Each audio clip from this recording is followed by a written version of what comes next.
Assalamualaikum warahmatullahi wabarakatuh.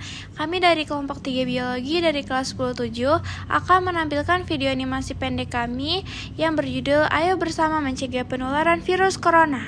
Sebelum kami mulai videonya, kami izin memperkenalkan diri dulu ya. Mulai dari saya. Perkenalkan, nama saya Nadisa Kania Putri. Perkenalkan, nama saya Nur Safira Andita Putri. Nama saya Muhammad Zakaria Alfandani. Nama saya Muhammad Raffi Gustiansyah. Mari kita lanjut ke videonya. Apa itu virus corona? Coronavirus Disease 2019 atau yang biasa kita sebut COVID-19 adalah penyakit baru yang dapat menyebabkan gangguan pernapasan dan radang paru. Penyakit ini disebabkan oleh infeksi Severe Acute Respiratory Syndrome Coronavirus 2 atau SARS-CoV-2. Virus ini pertama kali ditemukan di Wuhan, China.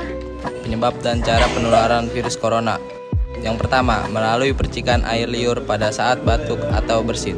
2. Melalui kontak fisik. 3. Menyentuh hidung dan mulut tanpa mencuci tangan terlebih dahulu. 4. Berada di tengah kerumunan. Gejala virus itu ada demamnya sampai 30 derajat, terus ada batuk pilek, letih lesu atau tubuh yang lemas karena kurangnya daya tahan tubuh atau imun yang lemah. Dan ada sakit tenggorokan dan ada juga gangguan pernafasan atau sesak nafas. Dampak COVID pada sistem pernafasan.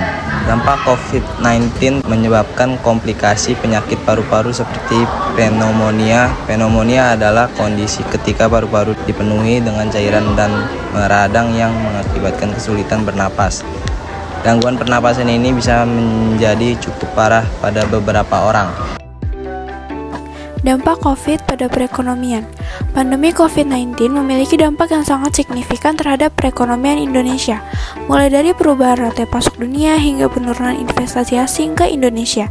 Penurunan tersebut dapat dilihat melalui perlambatan pertumbuhan ekonomi yang turun dari 5,02% di tahun 2019 menjadi 2,97% pada tahun 2020. Perlambatan pertumbuhan ekonomi tersebut juga diikuti dengan peningkatan jumlah pengangguran yang menurut data Bank Dunia meningkat dari 5,28% pada tahun 2019 menjadi 7,7% pada tahun 2020.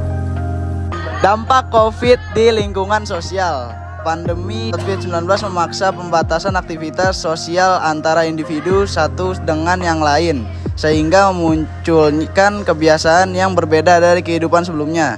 Contohnya, adanya penerapan social distancing atau jaga jarak minimal 1 meter.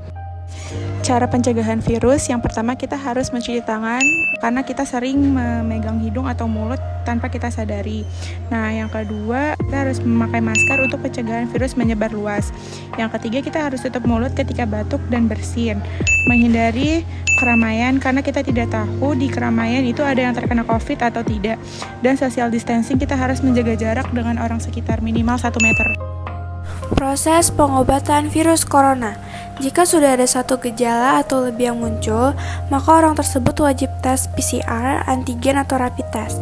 Apabila orang tersebut dinyatakan positif, maka akan diberikan obat-obatan pereda batuk, demam, dan pilek, serta diwajibkan untuk isolasi secara mandiri. Tahukah kamu bahwa saat ini Kemenkes telah menyediakan layanan konsultasi online atau bisa disebut telekonsultasi dan paket obat gratis. Jadi kita tidak usah pusing-pusing memikirkan biaya pengobatan COVID-19. Kabar yang menyenangkan, bukan? Sekian dan terima kasih telah menonton video kami. Jika terdapat kesalahan kata pada videonya, kami mohon maaf sebesar-besarnya. Wassalamualaikum warahmatullahi wabarakatuh.